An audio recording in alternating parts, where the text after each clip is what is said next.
Hello, good evening. It's Monday. This is Over and Over and Over Again. My name is Richard, and it's going to be a slightly different show tonight.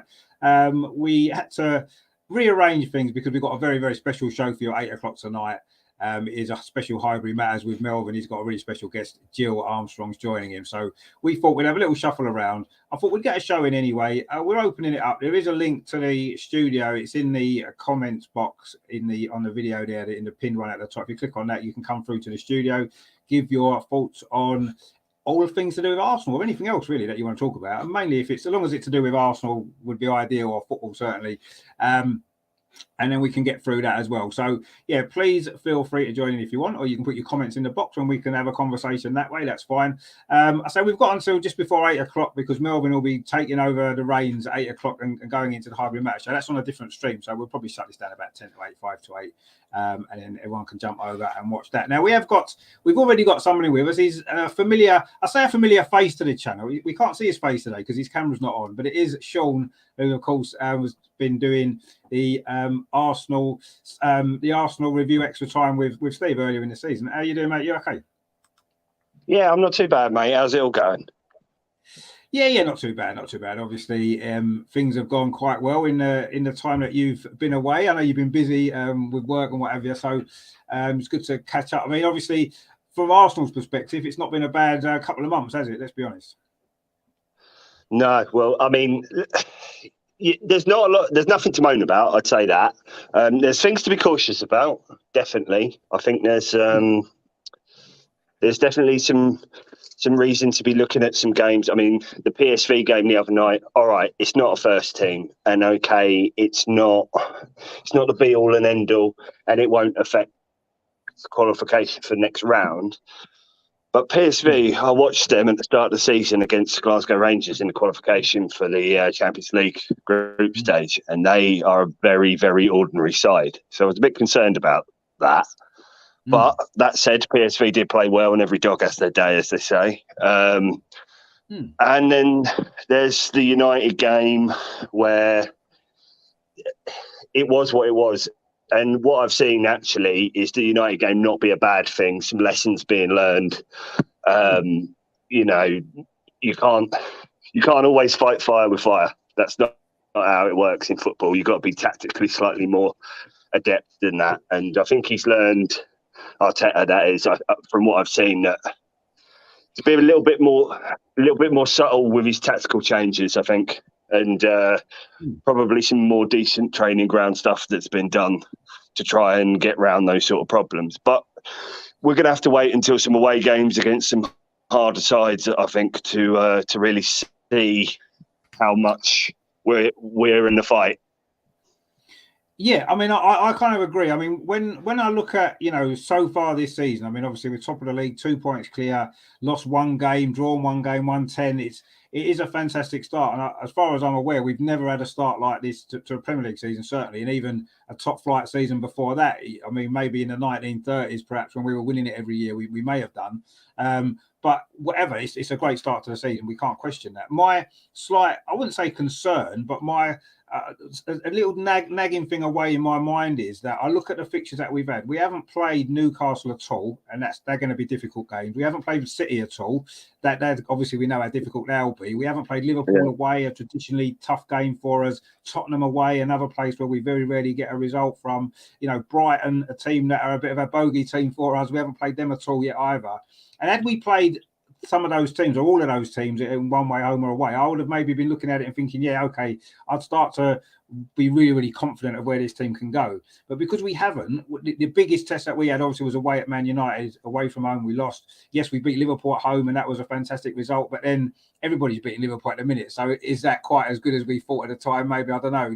These little things keep cropping into me mind. And maybe that's because over the last, 15 years, we've been in this position in terms of being top of the league at this point in the season lots and lots of times and never ever won it because of one reason or another, squad depth, mentality, whatever it might be. And that's still what I kind of see now. I kind of see this is what I still believe is probably going to happen. And that's fine because it's only October. It's November tomorrow, but it's still very early in the season. And this year, of course, we've got starting in a few weeks' time is the World Cup. Now, it's a good point. You mentioned it. You mentioned it just off air about momentum, and you're absolutely right. And momentum makes a massive difference. But we're going to lose any momentum that we've built up now because we're off for 6 weeks for the World Cup, and then we're coming back. It's almost like starting again. And if we was to lose a couple of games early on in January when we come back, suddenly all that momentum's gone, isn't it? And then we'll be playing all these difficult games that I've just mentioned without the momentum, and suddenly they become 10 times more difficult, don't they? Do you think the World Cup actually has come at the wrong time for us? I know some teams will be grateful for it, I'm sure, like Liverpool, but for us, it's come at a bad time, hasn't it? It's just so hard to say because it's obviously we've never had a World Cup at this time. We don't know how much it will upset things. Really, I mean, we're all going on how it would work after a summer World Cup or a European Championship, and we've watched players come back slow, some not even recover for seemingly an entire season. Is this Winter World Cup going to be somewhat different because they are going there right at the peak of the season? I mean, in my mind, I'm thinking they're just playing another set of games. And I appreciate that is so simplistic and it won't be like that. But they're playing a set of games at a time when they would have been playing a set of games at a slower pace. But obviously the intensity is different. They're going to be in a different squad of players. I get all that. It's marginal gains in football, as we know from what Arsene Wenger taught the league, and that's why he changed the face of football, was because it's all about those small things. And I don't know, it's going to affect a massive boost in the transfer window because prices are going to skyrocket for players that are showing themselves to look great for 6 weeks. So everyone's going to pay through the nose for them. Is it going to be bad? I don't know. Maybe. I think it's. Do you know what? If I'm not a betting man, but if anyone out there is a betting person, the Boxing Day games or the first game when they come back after the World Cup, that's when you want to get your money on some upsets, because that is going to be when it's complete chaos. Yeah, I mean, I think it's going to depend as well which countries go how far into the World Cup, which teams have got more of those players. Some of the teams that get knocked out in the group stage, they'll be back home. They'll have had time to, recover and prepare for the start or the restart of the season. And obviously, if you've got a lot of players that go all the way to the semi-final, the final, then they've got no break at all, have they? They're coming straight back from the World Cup, straight back into the Premier League games almost immediately, aren't they? So that's going to make a difference for tiredness and all that kind of stuff. And I think that, whoever wins the World Cup, whichever country it happens to be, if you happen to have some of those players in your squad, I think that's a bad sign because they're going to have a massive come down from winning the World Cup, aren't they? And, we've seen it happen before when, do you remember when Dennis Bergkamp used to come back from World Cups, he'd be really poor at the start of the season because it was a come down from that. And, when you've had a good tournament, I think it's difficult sometimes to pick yourself straight back up again that quickly. And a lot of it may depend on who does what in the World Cup, which countries go far and which ones don't. And that could make a difference. But yeah, at the moment, it's difficult to say. But in terms of club momentum, that's going to go, isn't it? All the teams that are playing well now and all the teams that are playing badly now, it's almost like you can wipe the slate clean in Boxing Day because you are almost starting again, aren't you? It's almost like a new season in a way. And it isn't because it's sort of 2/3 of a season still to play. But I don't know. I'm a little bit concerned that we've built up this momentum, and we showed yesterday, didn't we? That we come back from a really, really poor result and performance in Eindhoven to bounce back yesterday with a really good victory, and it's like that's a good sign. But now we've only got 2 games left in the Premier League before we have a break, so we've got no chance to build up another good run. Now we're going to have to wait until December. But again, I don't. Again, I don't want to undersell it because 5-0, obviously, having not won a game by 5 clear goals since the Arsene Wenger era. Yeah. But if you could have picked a team to play yesterday, yeah. I mean, can't have been many others apart from Nottingham Forest. I mean, and they're getting relegated. Though I say that with surety. However, the World Cup is actually going to play into the hands of the likes of people that are fighting down there because they're the people that want it broken up and everything changed. I think Newcastle is going to be the gigantic danger after the World Cup because They've got the money to go and clear up whoever they want. And if they are looking like they're looking, which is as if they're definitely going to be competing for Champions League, then there's reason to go there, you know. Yeah. And they've got the...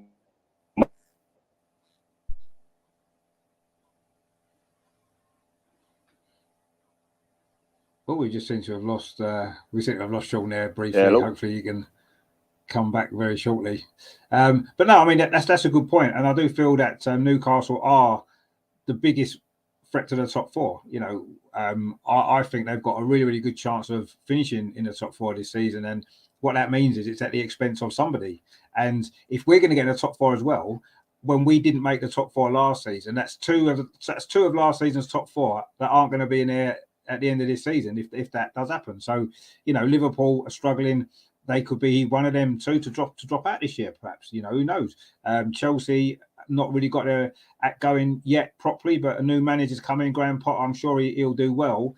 So they potentially are in trouble of dropping out as well. I mean, Tottenham, we'd love it if it was them that dropped out, wouldn't we? But you know, they're ticking along fairly comfortably at the moment, aren't they? Picking up results. Yeah, they're getting a defeats here and there, but they're picking up good results there. Third still, aren't they? So it's very, very tough, isn't it? And yeah, Newcastle are going to spend money. There's absolutely no doubt about that in January. The position that they're in the league, they know that if they bring in 3 or 4, even 2 or 3 players, good players that's going to strengthen their squad, they're going to have a massive chance. They've got no Europe, so they can just focus everything on the Premier League, and they'll be, for me, after the World Cup, they are going to be the favourites for a top 4 place, definitely.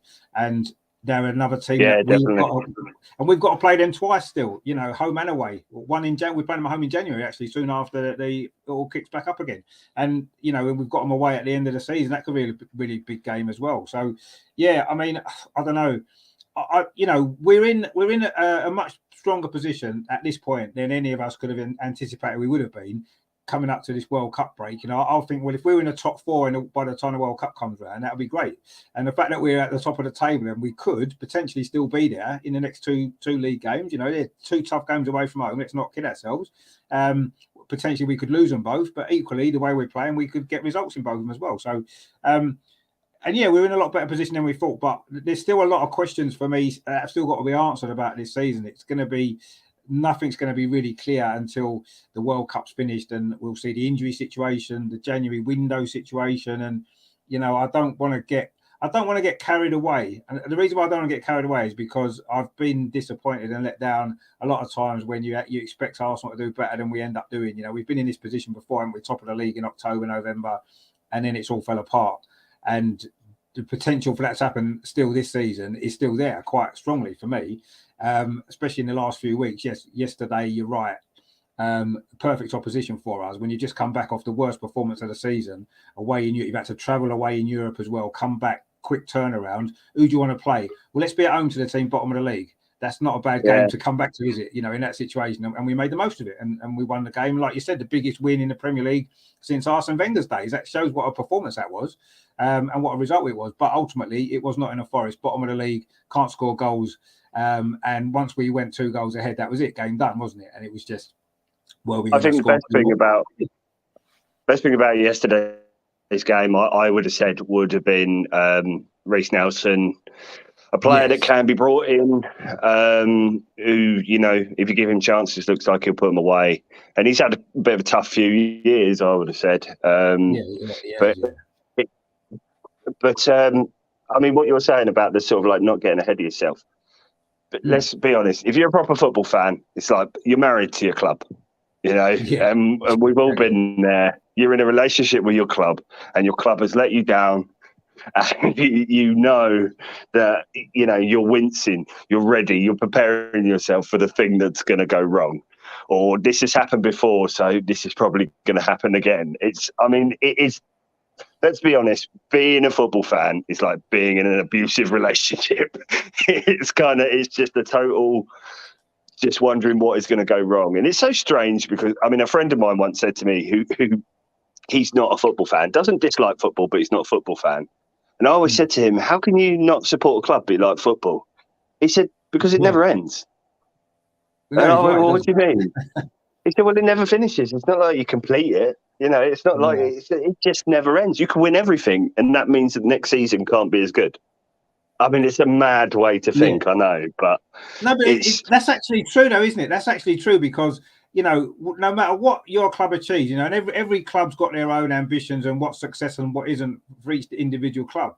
But once you achieve the maximum success that you can achieve, there's nothing more that you can do. Like we went invincible. There's nothing better you can do than that, really, in the league. Yes, we can win the Champions League. We haven't won that yet.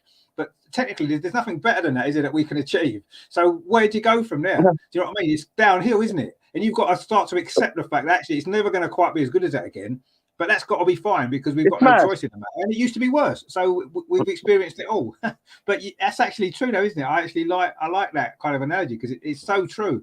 There's nowhere else you can go. Once you've seen it and done it, Anfield 89 for me, that was it.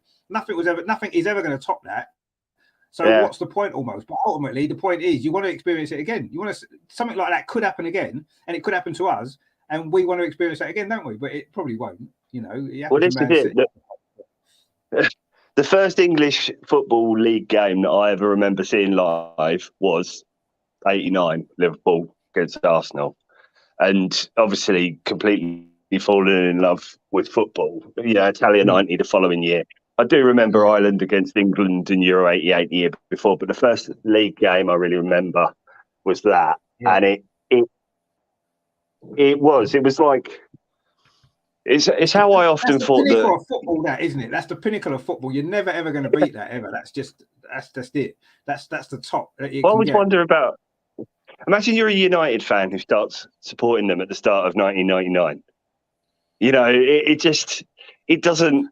Everything else must be a disappointment after that. Yeah. Because it's not. In a way, it is. You're right. Yeah, in a way, it is. And that may be actually. Neil's in actually now. We've got Neil. How you doing, Neil? You all right, mate? Good to see you. Hello, mate. You're right. Right, Sean? Yeah, good. Yeah, we just have a little reminisce about some old times as well. But it's like it was a good point that Sean was making there about it's as a football fan when you're tied in with your club, you're stuck with your club forever, regardless, good and bad. It doesn't matter. You're there and that's it.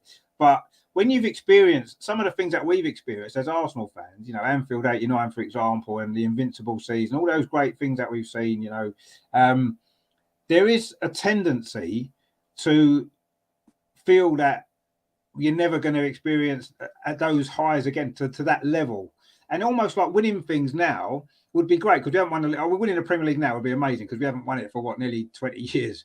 So it would be great to finally experience that again. There'd be loads of fans out there that's never experienced it at all. So that would be fantastic. But ultimately, when you've experienced those great things, it's almost like what Sean just said there with Man United fans after '99. Although they had a lot of success, does it not feel the same? I don't know. I mean, you've experienced a lot of stuff with Arsenal, Neil, as well. You're a similar age to me and stuff like that. We've experienced it all. I mean, there's nothing beats winning a trophy, whatever it is. League Cup, love it. We'll go mad. FA Cup, brilliant, and whatever it is. But I don't know.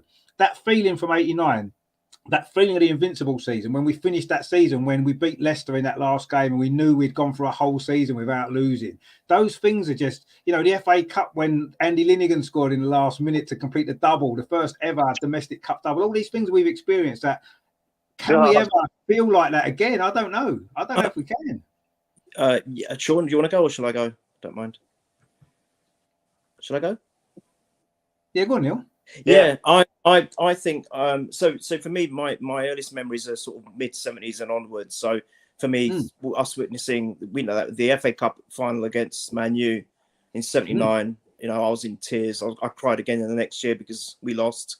And at that time, I thought Arsenal was the world. Arsenal, we always say we're the greatest football team the world's ever seen, but I actually believed it. But that tender age didn't really see beyond that. And then, then there was a barren spell. And then all of a sudden, George Graham came along and we lifted the League Cup against Liverpool, against the side that never lost when Rush scored first. And we destroyed that record. Yes. And then it just went on from there. And 89 for me, I would still say 89, although the Invincible era or the season was incredible. I mean, it stands out on its own, doesn't it, really? You can't really compare that to the Preston North End one because Preston North End one was in the previous century, and there was like a handful of teams. It wasn't the same. So you've got to put our one as right up there. And will it ever be equalled again? Maybe, but it's going to be very, very difficult. So whilst that was so unique and so unbelievable, I was actually lucky to be at the game in the front row. So I got some really close-up pictures of the players celebrating afterwards and stuff.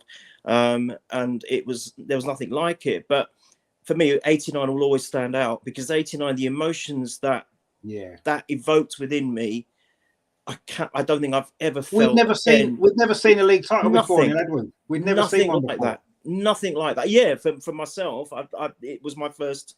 As a fan, my first league title, to witness, and those feelings, as I said, I can't describe what that felt like, because anyone backed us to do it, no one, and then to do it in the 93rd minute, with injury, 3 minutes into injury time, whatever it was. I mean, it's a dream. They're the things that you dream of.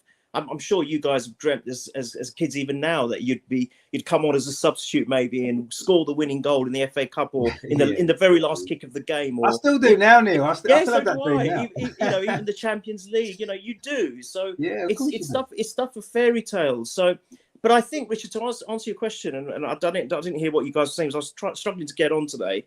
But I think each one is different. Each success story is different. That's why we watch the game. Every time you go on there, or go to a game, or you watch a game, there's different things happening, things that you're not experienced before, wonderful goals being scored, mistakes being made, which you never thought would be made. And it's always a different story each time. And that's what I love about it. It's different. So although you might have your favorite moments, I think there's always more to experience. And that is why we keep doing it. That's why we keep going back for more, good and bad. It is. 100%. I could never get bored of winning another 20 FA Cups. I could never get bored of winning another 10 league. I never will. I want us to win everything every year. I think the only stumbling block that I've ever had was when we were in our golden era with Wenger. It became almost, as I said, I've told you this before. I didn't appreciate it as much as I should have done. Yeah, I agree. And because it almost became the norm, and you kept seeing it, and you're thinking, are we going to win 4-0 today? Are we going to win 3-0 today? It was literally like that, because we were so dominant. And the only teams we struggled with was maybe the odd Stokes here and there up north on a cold day, or Man United, who were our biggest rivals, and you could even put Tottenham in that league, but they had a dreadful record with us for years and years with Wenger. It was almost the norm, and I don't think I appreciated it. And I've said to myself, especially now when we've started this kind of resurgence, I guess, I believe that's the case, I'm gonna savor every second, Rich. I really am, and I'm not going to allow myself to be complacent in my own kind of celebrations, if that makes sense. I don't want to take it for granted. I want to absolutely revel in every moment of this, and I think there's the difference. But yeah, I can never get bored of it. No way, not in 100 years. No, we don't get bored of it. It's just it's more to do, and I think it's like there'll be a lot of fans now, and you've got, for example, the Ashburton Army on the clock end, right? Brilliant they are.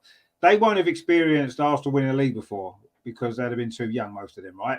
So if we finally do it, whether it's this season, next 4 or 5 years, that's going to be for them almost like 89 was to us, the first time we experienced that.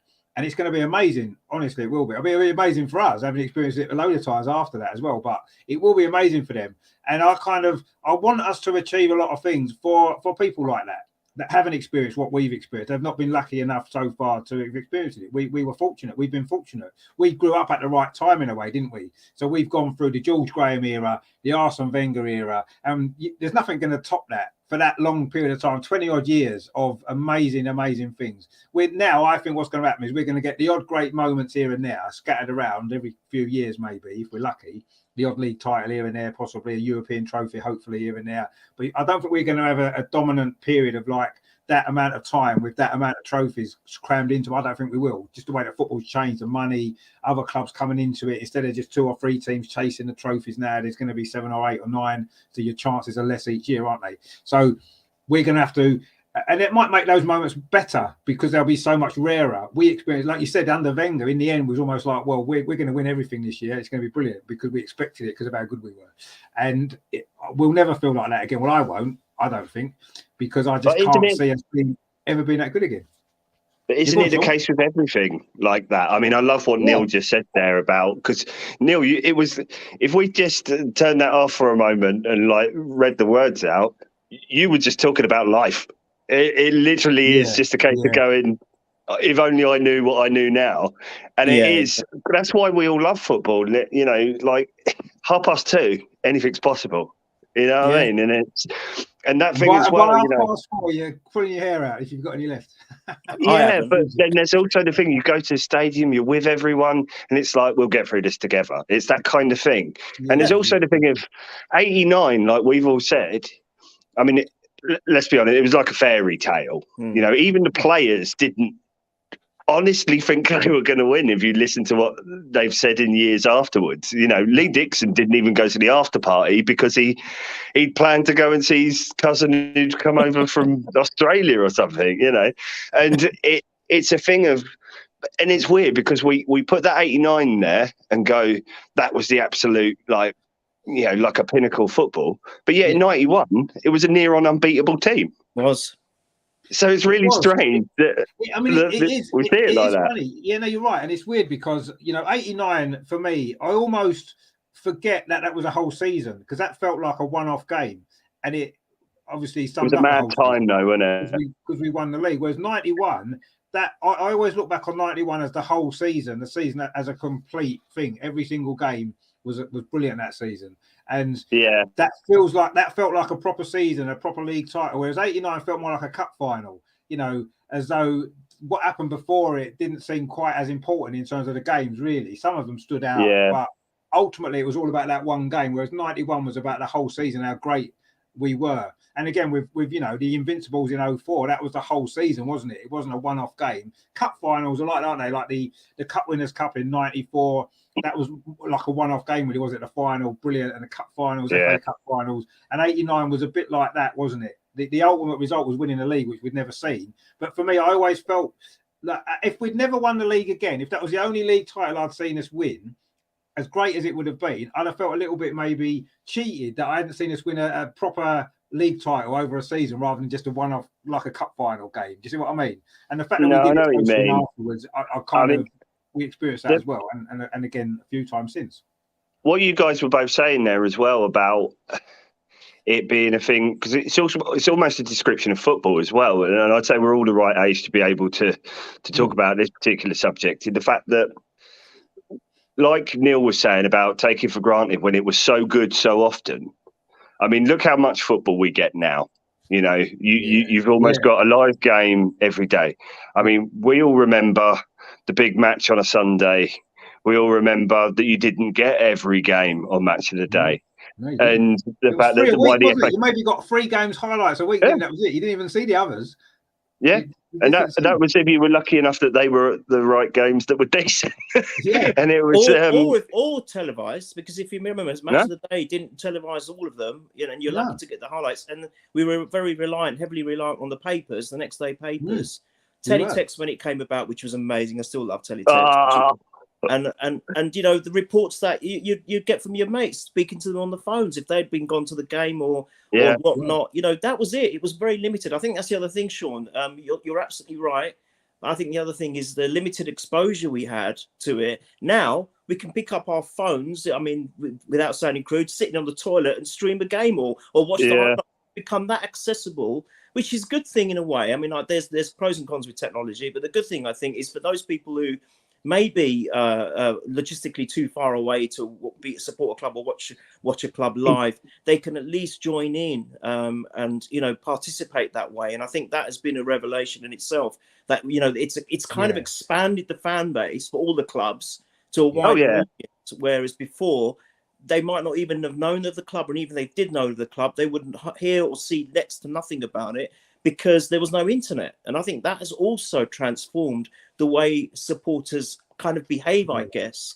So Absolutely. again, Sean, you're right. It is a life, very much of a life. Well, it's the logistics as well, though, isn't it? Because in those days when football wasn't as accessible to everybody to watch, most fans of most clubs lived quite local to where the ground was. Most of them did. People didn't really travel. Yes, some did, but not to the same extent as now. People all over the world watch the Premier League. Whereas before, you wouldn't have got so many Arsenal fans all around the world because they wouldn't have had the option to see the games and watch the players.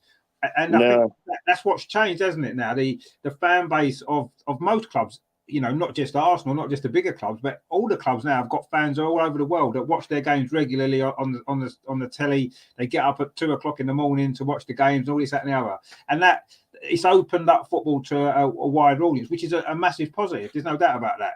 You know, you're seeing kids on the other side of the world running around in Arsenal tops, pretending to be, you know, Thierry Henry back in the day, or pretending to be Gabriel Jesus, whatever it is, and that's great because that didn't really happen before because they wouldn't have had the opportunity to see those players. You know, Liam Brady, no one would have seen Liam Brady play unless you came to Highbury. Do you know what I mean? You wouldn't have seen him. So that's the difference, which is a positive, but ultimately it is overkill as well. It's ridiculous. You can't have live games on every night of the week. It's stupid, isn't it? But the positive is that it's a worldwide game, and it's something that is applicable to everyone. You can go anywhere you want, and the great thing about football is you can go anywhere you want in the world, and if you've got two jumpers and a football, you can play.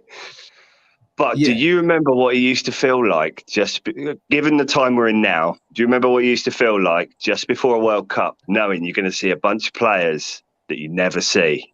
Like Maradona, like the players that were in Italy because that wasn't televised, you know, the likes of Careca and, you know, Romario, you know, and you'd be seeing these players and you go about 86. I mean, half that Argentina squad, you just wouldn't have seen them, you know.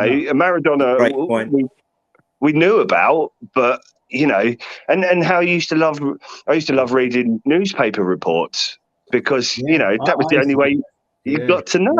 It was, and it was funny, wasn't it? Because you'd read about these players in the press and what have you, right? You know, say like you said, Argentina or Brazil, whoever they were, and then a World Cup would come around, and you think, I can't wait to see this player play. And you'd watch him play, and you'd think, wow, they were right what they said about him. He is a fantastic player. Or you'd think, actually, what were they talking about? He's not that good. Yeah. Or you know what I mean? It was great to be able to make those decisions for yourself. Now you're told everything all the time. You know, we're told who the best player is. We don't have to make our own mind up. We're told who's good, who's not good, because everything's there all the time. If you go on social media, everybody's got the same opinion because that's what they're told.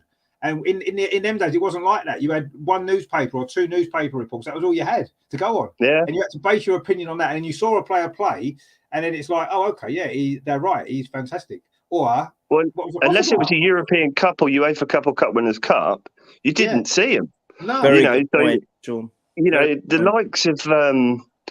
I mean, I remember the first time I saw it was at 90 World Cup, Toto Schillaci. Now, obviously, he was quite an unknown quantity beforehand. That was the other great thing about World Cups was just these players that would just appear that probably didn't do a great deal for the rest of his career. No. But he took home the Golden Boot, and it was just, you know, it was more dreamy. It was more fairy tale, you know, and that's why like 89 is so great. And that's why FA Cup final day was amazing, you know, in comparison to today where, I mean, they stick it on at 5:15 and you just think, this isn't the same. It's, you know, I don't think it's even a value thing. I know about the Champions League and the money and all that, but it's more about the fact that it's just another live game. And that's a worry. Exactly. I mean, Tommy's made a point in the chat. You can see, mate, he says, we can't live in the past. We're not Liverpool. No, we're not living in the past. We just reminiscing about some great things. Tommy says, Schillaci, Italian night. Yeah, exactly. He was, I'd never heard of him, actually. And then he turned up and started scoring goals for fun in every single game. And you're thinking, wow, he's a player. And then, like you said, we never heard of him again, really, did we, after that? He sort of disappeared off the face of football. Whereas now, what would happen is everybody would be following his career, wouldn't they? Oh, well, he's been transferred from this club to that club, and everybody was getting him on FIFA and playing him as on a computer game. And do you know what I mean? It's totally different, isn't it? The way that we watch football now. Tommy said he was at the game yesterday. He says the Emirates was packed yesterday. It's what we love to see. Yeah, of course, yeah, we like to see it packed. Tommy says he's got a club level seat in the North Bank. Absolutely awesome. They didn't sing a lot. But I'm usually up a tier, so I was giving it my best for 90 minutes. I mean, that was fun. I bet they looked it was awesome. Crazy, didn't they? Atmosphere was incredible yesterday. My God, it was. I keep saying every time I go now, or when I'm lucky enough to go, each time the noise levels get louder and louder, and it really is a fact. It's not me just saying it for the sake of making a point. It's absolutely bang on true. And yesterday, the first time I got to the point my ears were actually hurting. The noise was unbelievable. I think the Ashburton Army has done a great job. We got the drums going now as well, which is something I used to ever only hear in World Cup. So Sean, a good point Sean made about the World Cup. And you know, Sean, I've got to say, you're really bang on about something here. That all these players we never heard of. It was almost like a mystery, which was kind of nice in a way. There was that mysticism to it. And then all of a sudden, the World Cup would start on ITV and BBC One. And then you start seeing these games thinking, wow, who's this player? And it's like, now we're exposed to all of it if we wanted to be, because we can watch all the leagues across the world. And it kind of not ruins it, but it kind of takes away that charm and mysticism that you would really get back in the day. Yeah. Well, instead of FIFA, you had a sticker album. Yeah, exactly. Yeah, you did, I mean, even the computer games of olden ages, you'd only see like little matchstick men running around controlling matchstick men. They had to change their name, didn't they? They had to change the names as well, so they couldn't actually be the real player, could they? That's right. And now you've got the real player, and they look lifelike, so you actually know what they look like, and you probably know what they're about a little. It's just changed so much. But honestly, the atmosphere at the Emirates, oh my God! Look, for me, Highbury will always be my favourite stadium, 100%, without a doubt. I don't think for the rest of my life I'll change my opinion. But the Emirates is starting to feel a little bit different than it has done seasons past. It seems to feel a little bit like home, and you know, the noise that the fans are making, I've not seen anything like it in the, you know, since for the last 18 months. I'd say it started to improve, but I've not seen anything like it at the Emirates before. Honestly, guys, I really haven't. It's changed so much. And that's even when we make a mistake, the crowd seems to get behind the team now, and that's the good thing. I think you're right about the fact that Emirates is now feeling a bit more like home. And yes, and for some people, it's the only home they've known. The Ashburton Army is probably an example of that. And that's a factor in that. But it still feels to me, and maybe that's just, you know, maybe that's just me, but it still feels to me as though we haven't been at the Emirates very long. When in actual fact, it's 16 years, isn't it? 16 years. Yeah, it's gone 16 years now, isn't it? So which is quite a long time, actually, when you think about it. But for me, it feels like about 4 years. That's all it feels. It still feels like it's really recent that we moved. And I know it's strange, but it isn't. But that's just how it kind of feels, isn't it? And that's maybe why it's taken a longer time for it to feel more like home, because it doesn't feel like we've been there that long. You know, we haven't. Maybe I think it was like priming for it. So like last year, I went to the Tottenham game, and it was the first time that I felt like, having been there, that stadium suddenly caught fire. It was like there was that atmosphere that you'd been waiting for, where it wasn't a dirge. It wasn't like people being disappointed with things. It was everybody collectively going bananas. And I think from that point, even with the disappointment at the back end of last season, you've got a lot of the same people there, and they're all going, it can be like that. It can be like that. And you know what? When it is like that, even if we don't do great, it doesn't matter. Doesn't matter. It's like you stick with the team. There's no more of this sort of booing your own player, and it's counterproductive. It doesn't work. No. Oh, definitely. And it's, you know, I've never liked that anyway, regardless. You know, never ever. I've never booed an Arsenal player while they're playing for Arsenal. Never. Because it's madness. Even if they've had a bad game or having a bad game, I've never booed them. They're doing it on purpose, are they? You know. It's not. Of course they're not. And how's that going to help anyway? How's that going to help them? Always ridiculous how people do that. What I actually wanted to do was, it's kind of got me thinking about it now, just because we've on a bit of a nostalgia trip, but it is Halloween tonight. So what I was thinking was, why don't we think about our own football horror story, maybe, you know, our horror story of football related horror story. We must have a few that over the years that we've experienced that we can talk about on Halloween. That could be quite good. Mark C says that Odegaard needed a coach to help him settle and show faith in him. He showed flashes of skill last season, but now he looks like a player we can't do without. Yes, he's definitely improving. I still feel as though he looks really good against some of the worst teams, and when we play the big games against the big teams, he tends to disappear a little bit too much, but he's getting better, definitely, and I'm looking forward to seeing how he develops. He's still young. He shouldn't be captain, but he's developing, and he's looking a lot better. But I want to see him really stamp his authority against the big teams more consistently. You know, I want to see him take those games by the scruff of the neck. It's all very well scoring a great goal against Nottingham Forest, brilliant. But I want to see him score those goals against Chelsea next week. I want to see him score those goals in those really big games at Anfield when we need a goal or stuff like that. Then that's his next step, isn't it, in his development, I suppose. And hopefully that's where he's going to go. Big game at the moment, there's experience. still a few question marks over that, but yeah, he's a great player. Fantastic, left foot like an absolute wand. You know what I mean? Brilliant. I just want to see him influence those big games a lot more. And when we're struggling in games like we were in the last few weeks, you don't see him. When we're playing well and we're on top, brilliant. He's fantastic, a fantastic player. Just that little, he just needs to work on that side of it a little bit more, and then he's going to be fantastic, isn't he? He's going to be an amazing player, I'm sure. But yeah, he's young. I mean, he's a great player. I think you're right about the big thing. I think what it is, from what I've seen, is that smaller teams or the lower end of the table teams, they can't quite afford to mark him out of the game. They've got more to deal with at the back there. Whereas I think better defenders are finding it maybe easier to read his runs and maybe easier to keep him more stationary than what he is against the smaller teams. He's able to thread through some of them channels that he can't quite do against top teams. But it's big game experience, and I think he will get better. He's quite clearly a talent. Yeah, 100%. And I'm sure he will. That's the next step, though, isn't it? I say he's still young, he's still developing, he's still getting used to the Premier League as well. It's only his second full season, isn't it? So we can't expect him to be amazing every single game straight away. It takes time for younger players, and that's one of the issues that we've got in the team in general, isn't it? I suppose, but yeah, I mean, he is a great player. He's great watching. When he's on form, he's brilliant to watch, isn't he? The way he glides around the pitch, he's like a ballet dancer sometimes, isn't he? The way he just ice skater, he just glides around. Graceful. Yeah, graceful. Yeah, he looks fantastic. I think left-footed players tend to look a bit like that anyway, don't they? Because the way that they move is slightly different. But yeah, I just want to see that next step for him, and I think it'll be fantastic. And he's going to be good opportunity on Sunday then, Rich, to show. It is exactly that is exactly what it is. And if we're struggling in that game and he comes up with a bit of magic and helps us turn it around, then that's what we need to see him do. That, and then that's brilliant. That's the next step for me. Yeah, and Sunday's going to be a big opportunity because it's a massive game, a difficult game. Yes, we've had a couple of good results there the last couple of years, but it's a traditionally tough game for us, and we don't often do that well. So it's going to be big. It's going to be an interesting game, I'm sure.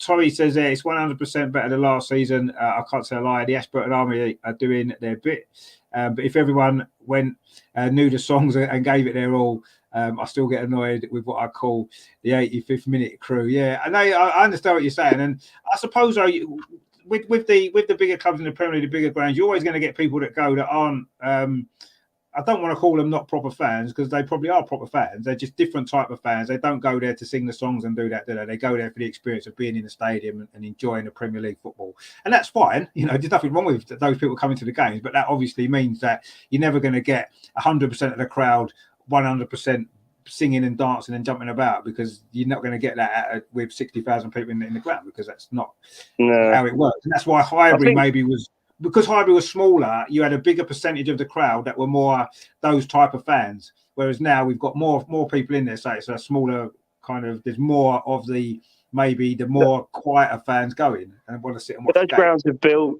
different, weren't they? If you go to Goodison now or you go to Villa Park, they still sound like that. And it's because they're old grounds, and it had that thing about it. When you build that bowl atmosphere, if you've got a corner of the stadium that doesn't sing, it does notice a bit. Even at the new Wembley, it does. But the thing is, everyone's different when they're going.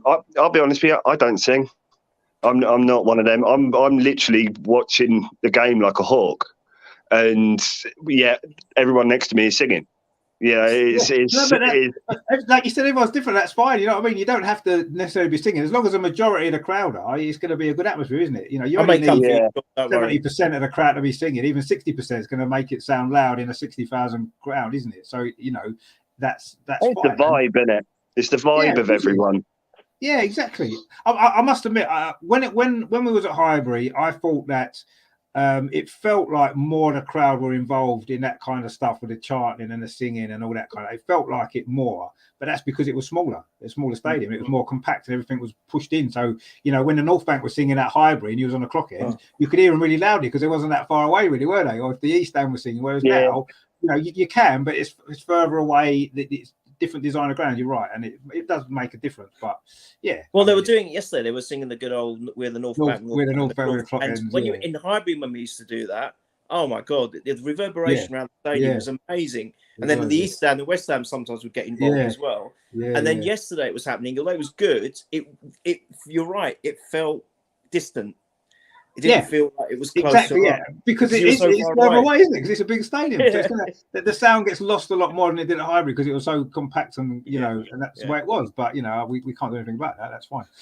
Mark C says Highbury had its 2 singing crews at either end of the ground at the bowl, mix everyone in together. Yeah, that's true as well. I think that people are more spread around obviously at the Emirates because it's bigger and stuff like that. Whereas at Highbury, you knew you were quite close to everyone, even when they put the seats in. It was still, the atmosphere was still great at Highbury, and I'm not saying it's not great at the Emirates, but it's different. It's different. It's changed, obviously. But that's football. Football's changed. Football. I think that being on the edge of the pitch. Yeah. Oh, yeah. Being on the edge of the pitch made a difference, didn't it? It did. Yeah. Upton Park, the old Dell. Yes. You could hear the scuff of leather, and it is. You could hear the players shouting from the other end of the pitch sometimes, couldn't you? And the manager shouting from the side and that sometimes if you was in the right place in the ground. And that's how it was then. It's different now, isn't it? But it's the way it is, and it's fine. It's just that there's those differences that we need. It's getting used to it, isn't it? It's like for those who remember Highbury, as you said, Rich, a lot of the next generation would never even know about it, and they would just accept the Emirates for what it is. But I remember my first game at the Emirates. I think it was the first game. I didn't get to go to the Bergkamp testimonial, which I think was the first ever game there from memory. I think it was the Villa game. I think. Yeah, the Villa game was the first Premier League game. Yeah. And I walked in and I was near the front row, luckily behind the goal, and I was like, God, we're so far away from the pitch, and it was really weird feeling. It just didn't make sense to me, and I was like, I must admit, Neil, it was weird. It was weird. First. Yeah, I mean, the first game I went to at the Emirates was the Bergkamp testimonial. Oh wow, okay. And when I walked into the ground, right, obviously, leaving Highbury and walking into the Emirates, I felt really, really sad, almost like crying. I want Highbury back. And the Emirates is a fantastic stadium, and I love the stadium. I think it's great. The seats are fantastic because you've got more room. They're comfortable. At Highbury, it was all packed in, but it was. But I don't know, and even now, 16 years later, I still don't feel that same. What you got from Highbury, walking into Highbury, seeing the pitch and seeing the stands and the marble halls and all that. That you're never going to get that feeling from the Emirates. You're not. No matter how much they try and do you know what the funny walls and all that kind of stuff, you're never going to get that. No. The bridge and everything like that is great. I love walking across the bridge at the Emirates, and you got all the pictures. That's brilliant, but it's not Highbury, and you'll never feel like that. Unfortunately, no, it was rickety and clunky, but the point is, it was still really precious. And even there were times when I get tickets either I think it was mainly in the West or the East stands, and you'd have the post. Kind of, it'd be like doing that, like that with the ball. And you know what? It was annoying, but I kind of miss it because it was just, it felt exactly. I don't understand. I can't explain it. I can't put it into words. You can't explain it. And it's impossible to explain it. You don't need to explain real football, isn't it? Yeah, real football. Yeah, exactly, Sean. Exactly. And the Emirates is clean. You don't get any of that nonsense anymore, and it's almost clinical. It's you said the seats are comfortable. And you're thinking, wow, these are nice. God, I could fall asleep in these. Got a bit of room here, what I mean? Yeah, exactly. So I'll tell you, one of the first games I ever saw abroad was in Germany. And the atmosphere is really good, but I think it kind of describes what you're saying. It's sterile. It's the charm that old football grounds in England had was something else. Even some of the really, probably one of the worst away games I've ever been to was I was working over near Southend, so I went to go and watch a game there. And you do not want to be an away fan at Southend in the winter because the stand faces the sea. It's just the coldest. I defy that anywhere on earth is colder than that. But it was there's a charm that old football grounds have, where you feel more free, you feel more part of what is going on. It's, you go to the first time I went to the Emirates, I looked around and I thought, this could be any international football stadium. Yeah. Now, don't get me wrong. Anywhere.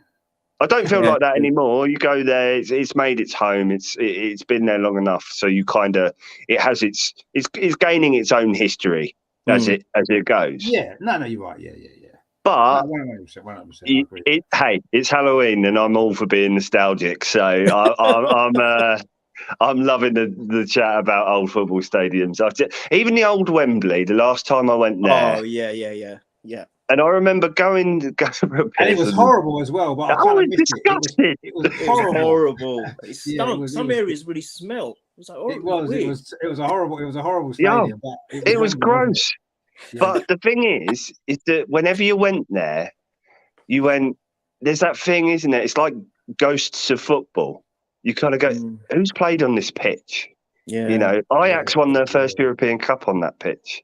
You know, Eusebio scored on that pitch. You know, and just so many players. We won the World Cup on that pitch. We won the World Cup. Who can believe that? Exactly. Yeah. And you go, I don't care about the rest of it. It becomes like a spiritual home of which you go, you can't recreate it. It has to be organic, and that's why it will take time with these new stadiums. 100%. Yeah, that was the thing with Wembley, wasn't it? It was iconic, and that was it. And it didn't matter that it was absolute falling to bits at the end, towards the end, and it was horrible view. The seats, the bench seats were just horrible. The whole thing was just a mess. But ultimately, it was Wembley, and it didn't matter. You know, you just wanted to be there to experience your team winning something at Wembley. Seeing Arsenal win cups at Wembley was just Wembley was just amazing. What an incredible experience it was. It didn't matter. All the other stuff didn't matter, did it? Same sort of experience. I was over in Amsterdam a couple of years back, and I was chatting to an Ajax fan who said exactly the same thing when they went to their new stadium. So their old stadium was this tiny, rickety old place. They said, but they all missed it. You know, they all missed that sort of communal feeling that they all had when they were in there.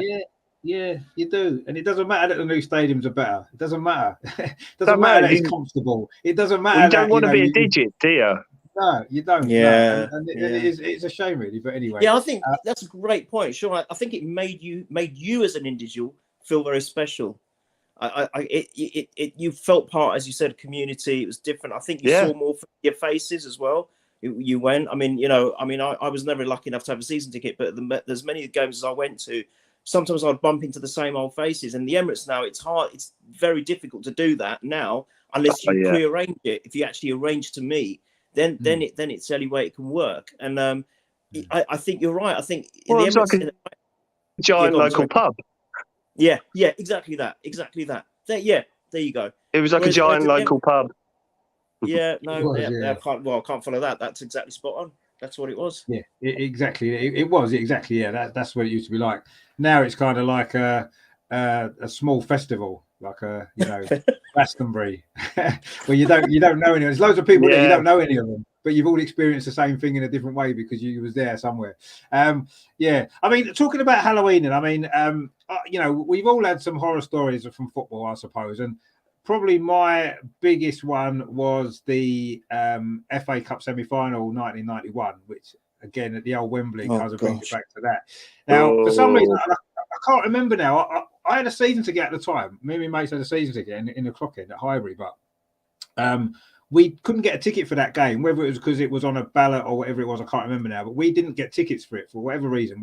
We applied to get them, we didn't get them. And about 2 days before the game, my mate said to me, I spoke to this guy. He's got 2 tickets. We've got to meet him at Baker Street before the game to pick the tickets up. And I'm thinking, this sounds dodgy. But I'm thinking, well, what we got to lose? You know what I mean? Might as well do it. So we went down there. We went down to Baker Street. We met this guy. And I was sort of surprised he was there. He turned up where we said it's supposed to meet him. He had the tickets. We paid over the odds from, of course. That's what it was about. And we got the tickets. And I'm thinking, this might not be such a bad day. Just wanted to experience it. We expected to beat Tottenham, get to the FA Cup final, win the double that year and all this kind of stuff. Anyway, we was on the train going to Wembley. And I was looking at the tickets. And I said to my mate, I said, you know what? I'm sure these tickets are in the Tottenham end. And he's gone, no. I said, I'm sure they are. Looking at the block that they are, I'm pretty sure that's the Tottenham end. And he's gone, no, he won't give us Tottenham tickets. Anyway, we got up to Wembley and we obviously realised they were in the Tottenham end, these tickets. And so we got in the ground. We went to find our seats. It was actually in the back row behind the goal. Very, very back row it was. And we're sitting there thinking, shit, this is going to be fun. And then anyway, obviously about 5 minutes into the game, Gascoigne scored that free kick, didn't he? It was up the other end to where we were, because obviously we were up, it was in front of where the Arsenal fans were, that free kick. We was at the other end. Obviously, at the end that we was in, they were going absolutely ballistic. You can imagine what they were going absolutely mental. Me and my mate are sitting there on the back row, like just sitting there thinking, shit. And then after about 3 or 4 minutes after the goal, the Tottenham fans were going mad. And suddenly a few of the people in the row in front of us and around us realised we hadn't been celebrating when the goal went in. And they're all kind of looking at us thinking, and we're thinking, oh shit, they've sussed us here. So I said to my mate, I said, I think we need to kind of move. So we kind of got off. We went down. And obviously in them days at Wembley, you could actually walk around the whole stadium underneath in the concourse bit all the way. You probably still can now, but they didn't have it like blocked off in different sections. You could actually walk all the way around. Yeah. So we thought, well, we're going to try and see if we can get in somewhere at the Arsenal section. So we went down the stairs. We started walking around the stadium. We've got, I don't know, halfway round, we heard a big roar. We're thinking, yes, we've equalised. We ran up the stairs and it was bloody 2-0 to Tottenham. We saw it was Lineker had scored. Lineker. You know, you're joking. What a nightmare day this is. We finally got all the way around to the other end of the ground where the Arsenal section was, probably about 10 minutes before half time by the time we'd found somewhere. We kept going up all the little blocks looking for an empty seat somewhere. We finally found a couple of empty seats. We went down there, and just before half time, we got there, obviously 2-0 down. And then obviously we got a goal back in the second half, but we obviously lost the game. And that was just a total nightmare. And then afterwards, trying to get back, it was kicking off everywhere. It was just a horrible, horrible day. And I would say that all the games that I've been to, that's probably the worst day ever. I mean, just to be in that stand when Gascoigne scored that free kick and to see all them lot so happy and jumping around was just, I still have nightmares about that now. You know, it was seeing them celebrating the goal against us like that, you know, it was and all around us. And we're sitting there thinking, wow, this is just absolute shite. It was literally horrible. It was the worst feeling ever I've ever experienced. We was in the Tottenham in that White Hart Lane once, on the shelf we were, about the halfway line. That was a league game that same season, funny enough, but that finished 0-0. So there was no goal. So we didn't see them celebrating around us, which was all right. But at Wembley in the semi-final, when I thought we'd beat them about 4-0, and the double was up for grabs as well. Even now, I can't actually sit back and watch that free kick again because it just reminds me of that moment when then Tottenham fans were just going completely loopy, and we are sitting there thinking, we're looking at each other, my mate, thinking, "What are we doing? What on earth are we doing?" And it was like, oh my goodness. But anyway, that was my particular Halloween horror story. I'm watching football. That was horrible. That especially back then. Back then, if you got caught in that sort of situation, I mean, I know people probably won't understand it now, and like you were literally taking your life in your hands.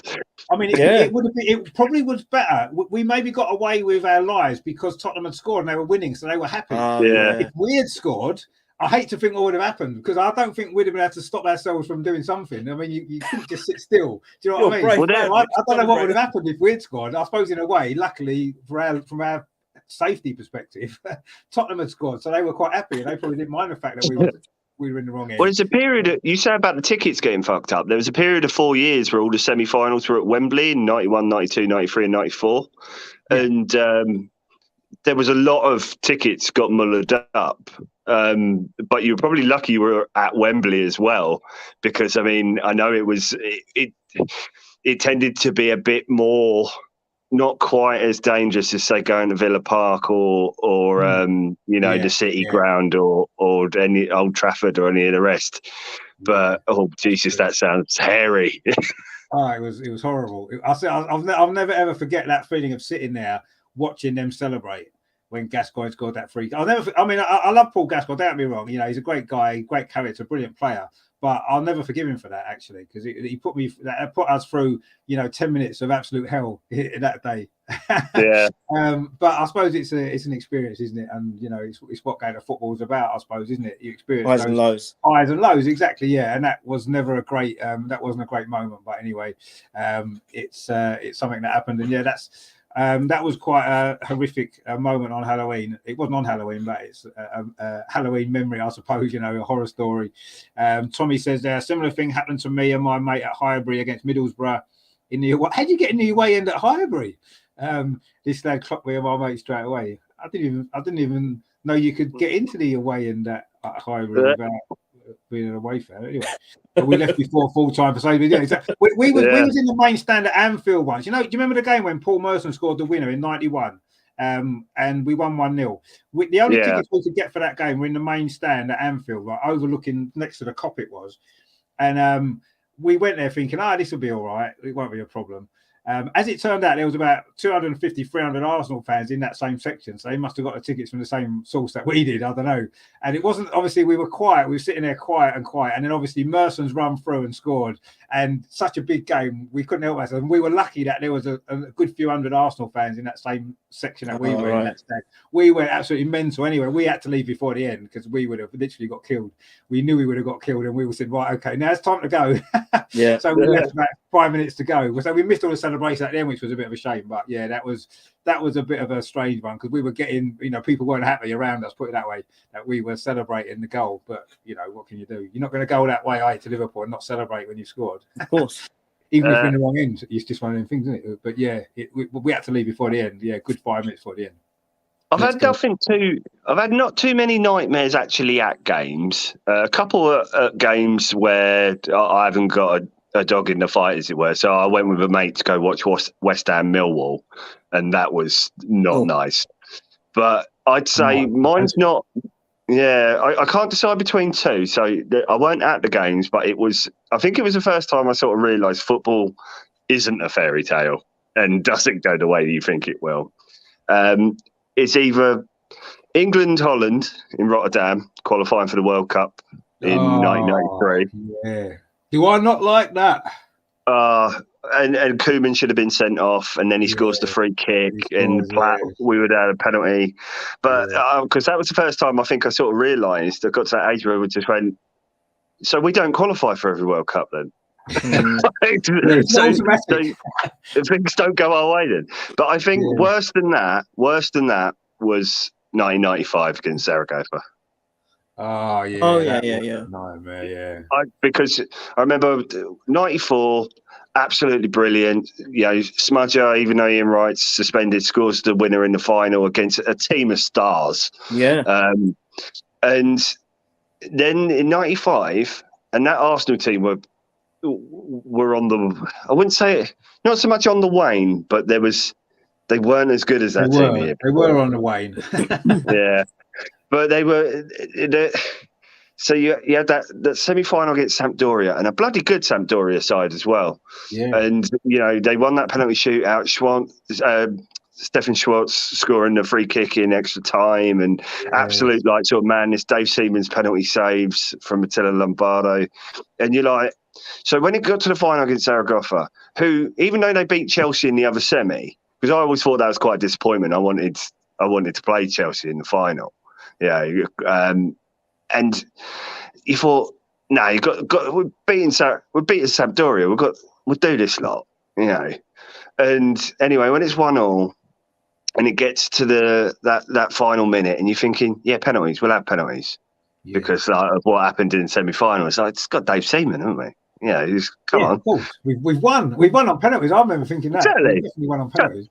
No one had ever won the Cup Winners' Cup 2 years in a row. Yeah, that's right. That's right. It was, so many teams had got to the final 2 years in a row because Palmer had won it the year before. They would have winners before, hadn't they, when we beat them? Yeah. And it was like a hoodoo of teams just don't win it two years in a row. And then when he hits that ball, and I still remember to this day, me and my brother sat next to each other on the sofa, and as he hits that ball, and I swear this is not like looking back at it in a different way. I turned around to him and went, "It's in." And there's players that I've now listened to.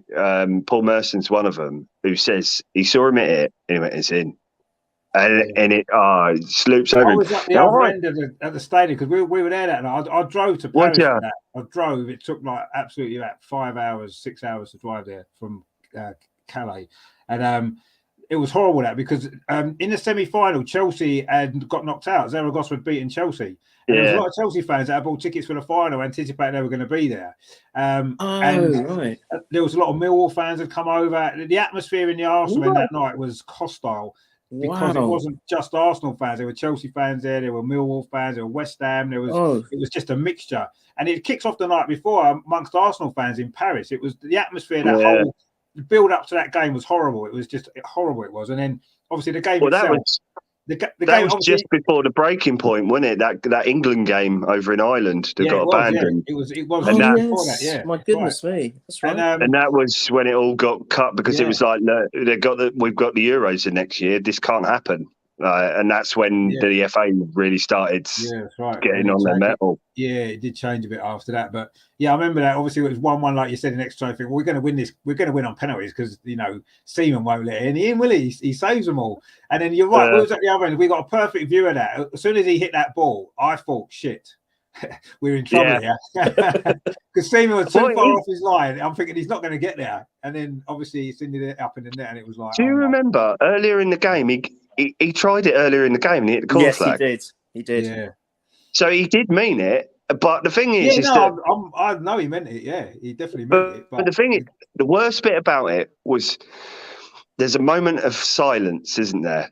Just after that ball goes in, and Seaman is lying there on the floor with a ball with his leg cocked up like a porn star. he's just sitting there chewing gum, and there's just that moment of, is this happening? Like, what? That can't stand. That can't be a goal. We've lost. What's that?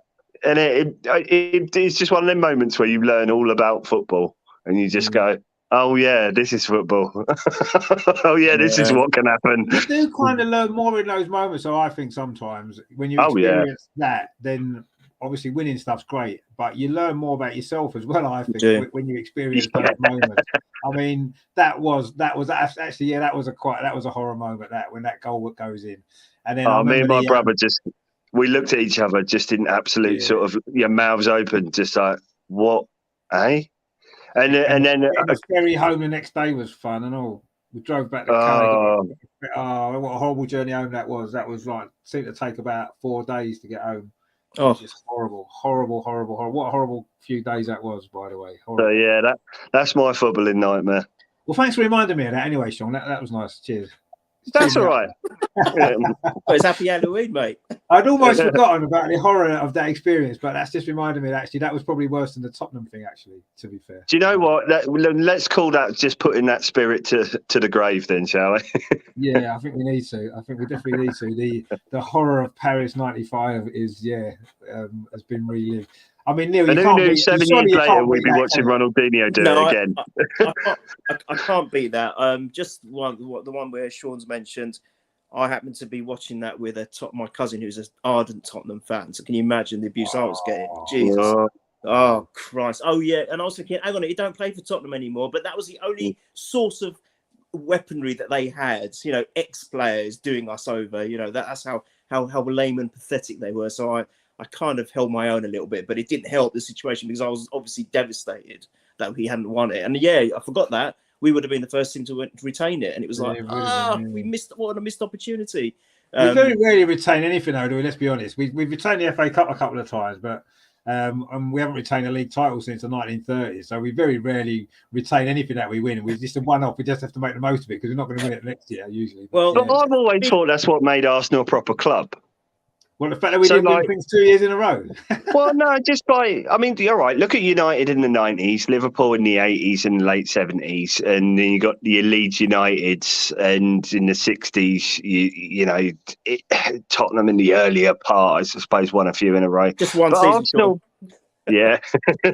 but Arsenal I think this is why people who are watching games where Arsenal are playing, and in my experience, when they've watched games of Arsenal playing, it's not a team they support, generally want Arsenal to win.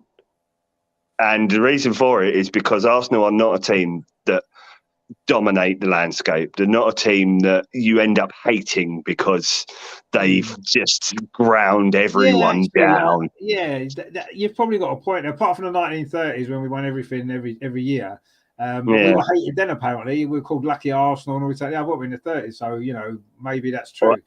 I mean, this is England. We don't like winners, do we?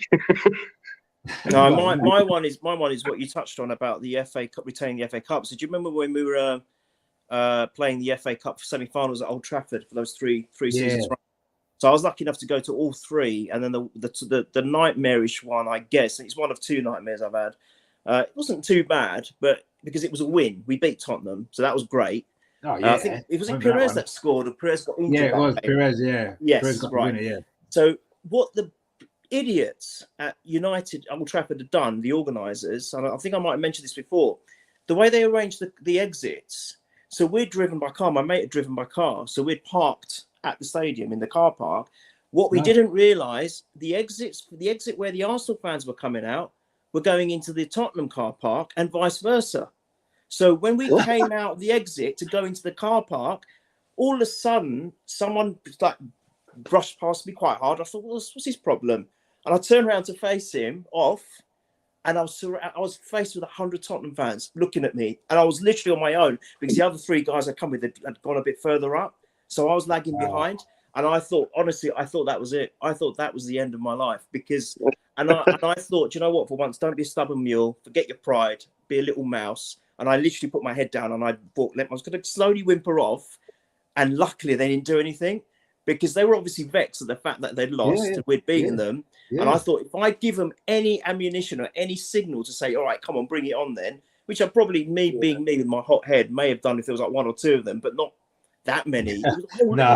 It was like a whole group of them. And I'm sure there must have been at least 70 or 80 of them because they were all exiting. They were all coming out.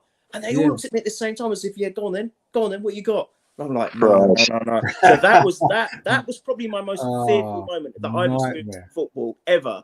The other time was when, oh God. So I don't know why I decided to do this. One of my good friends. I mean, I've known him for four decades now. Coming up to 40 years. But he's a great guy. He's a Liverpool fan, but he's also a football fan. I really respect that of him.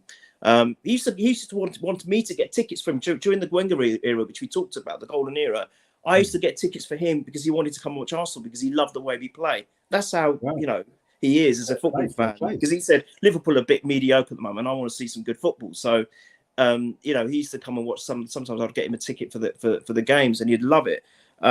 So he organised when we went to Anfield. Now this is when, do you remember when we lost 4-0 up there? Oh God, and I think even Fowler, who had been out for a while, and he used to be the Drogba. Do you remember? Every time Fowler played against us, he'd bloody score. And he was that around Christmas time? Was that the one around Christmas time? Yes, I remember flipping freezing, so that didn't help. So we went, and this is the days that I used to drink. So I started drinking at about 6-7 in the morning. So I was already kind of all hungover, not hungover, but I was in a pretty bad way.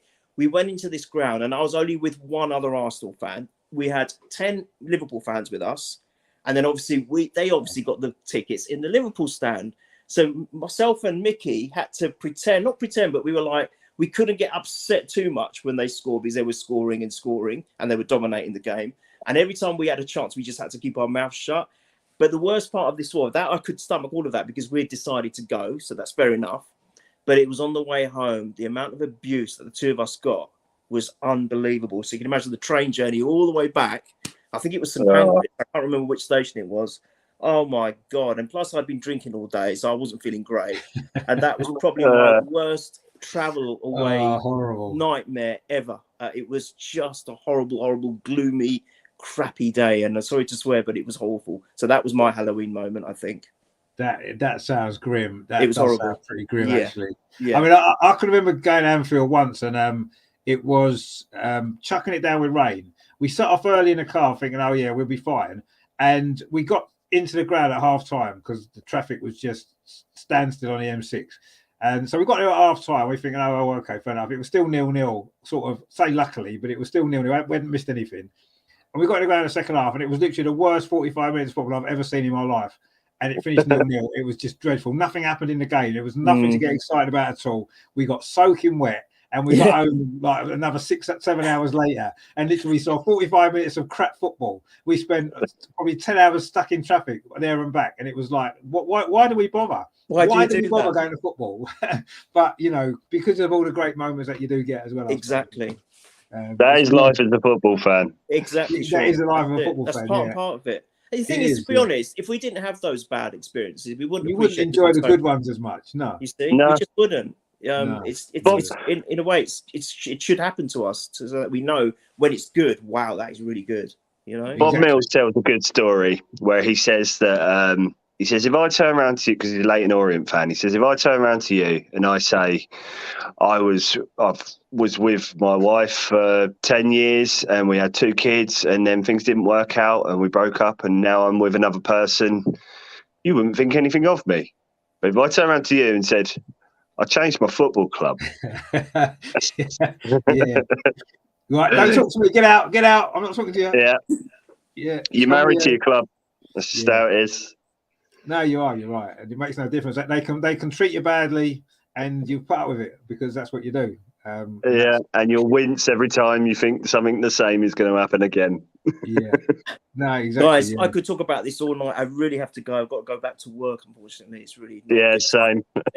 So, I mean, thanks, Melvin guys. shall be starting soon anyway, so we need to clear the decks and clear the decks so Melvin can come in with Jill for the Highbury Matter show. Just before we go, quickly then, do a quick score prediction for Thursday against Zurich and then Sunday against Chelsea. Sean, go first.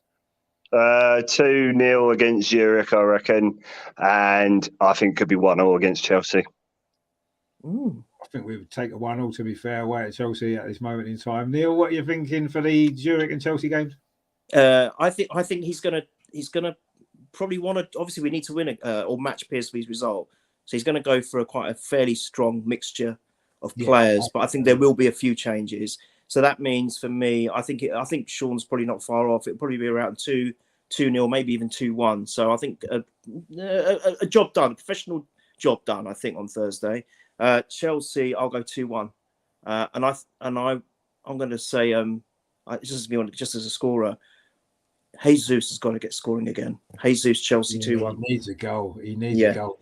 Badly. You can see them chances he missed yesterday. His confidence has gone a bit, hasn't it? So, I think we'll beat Zurich. I agree. I think it might be 2-1. I think it'll be a bit nervy because of how important it is that we have to win. Because even a draw, if PSV win, we'll win the group. So I think it'll be nervy. I do think we'll win 2-1. I think we're too strong for Zurich. I think Chelsea's going to be really tough. That's the first game they've lost under Graham Potter, in 10 games, that Brighton game. And Brighton were bang up for it because it was his old team. So, I don't think Chelsea was bad as people are making out. They was on a good run. I think a draw. I'm going to go for a draw. And I'll be quite happy, I think, a draw away at Chelsea. I think we'd have to take that. That's a decent result, isn't it? Let's be honest. So, I think it might be goals. I fancy a 2-2, actually. I remember a 2-2 there a few years ago. I quite fancy a 2-2. So, it'd be a good game. Bishop Desmond. Yeah, nice, Desmond. I think we might get a late equaliser, actually. I think we might be losing. We'll come back. Maybe Jesus gets that one and his confidence then fires. Although then we've only got one more game to the World Cup. So Brazil will get the benefit of that in the World Cup. He'll go there flying because he's just broke his duck for us. And then he goes to the World Cup and scores about 5 for them. But I think it'll be 2-2 against Chelsea and 2-1 against Zurich, and it'll be a decent week, and we'll be happy with that, I'm sure. Tommy says, I remember when Dynamo Kiev had Rebrov and Shevchenko, they knocked us out. Yeah, I remember when they knocked us out in the Champions League. Wasn't that when we was playing at Wembley, wasn't it? I think we played the Champions League. Yeah. They were brilliant that day. I was at the game, and their off-the-ball movement was absolutely unbelievable. They were brilliant. They deserved it, to be fair. Yeah, they did. Stunning side. Yeah, they were a good side then. Right, okay, we better go anyway, I say, because on the other stream, join us here. Well, join Melvin and Jill Armstrong in about 10 minutes for Highbury Matters. It is going to be brilliant, that. Looking back on some memories of the great George Armstrong, of course, who did pass away on this day in the year 2000. So it's a special edition of this show with Melvin and Jill Armstrong. That is going to be great. So please join us for that. Tomorrow, Steve and Adam are back for the Social Extra. That's going to be a good fun show. I've not been in for a couple of weeks due to various things, but they are back tomorrow, 8 o'clock. So join us for that. Melvin's back again Wednesday. He's got a busy week. He's got Tom Watt on Highbury Matters on Wednesday. So that's going to be a great show as well. So please join Melvin for that one. Thursday, of course, it's a watch along the Arsenal game against Zurich. Friday, the women's show, and then Sunday, loads of watch alongs, loads of stuff coming on. So please stay with us for that. Thank you very much to Sean. Good to see you. I haven't seen you as such, but it's good to see you. Good for you to be back on again. Hopefully, you can come back on the channel very, very soon. I know you're busy. Good to relive some nostalgia, mate. It's always good fun, isn't it? And I say, well, I'm sure we'll see you again very soon. And Neil, of course, as always, great to see you, my friend. Glad that you're well. We'll speak again very soon, I'm sure. Definitely. definitely stay tuned though for the Melvin show in a minute, because that is going to be something really worth watching. Trust me. Jill Armstrong is coming on. She's got some great stories. It's going to be brilliant. So join us for that. We will see you very, very soon. Thanks for watching. Thanks to Sean and Neil, you guys in the chat as well. We will see you very soon. Nice to interact with Sean. It's been great. Really good. Yeah, it has. It's great to see Sean. Yeah, good fun, man. Hopefully you'll be back on the channel regularly soon, mate. Hopefully. Yeah. Yeah, definitely. Hope so, because we've missed you. We've missed you a lot, actually. So it's good to have you back. Thanks, guys. So thanks for you guys, and we will speak to you very soon. Don't miss Melvin's show, because it is going to be fantastic. We will see you very soon. Come on, you guys. Hello, guys. Speak to you soon. Take care. Thanks, Rich. Thanks, Sean. All the best, guys. See you guys. See you soon. Bye. Bye. Real Martinelli. It's now with Granit Xhaka. Is it going to be the third goal? It is the third goal. Granit Xhaka with it. That seals it.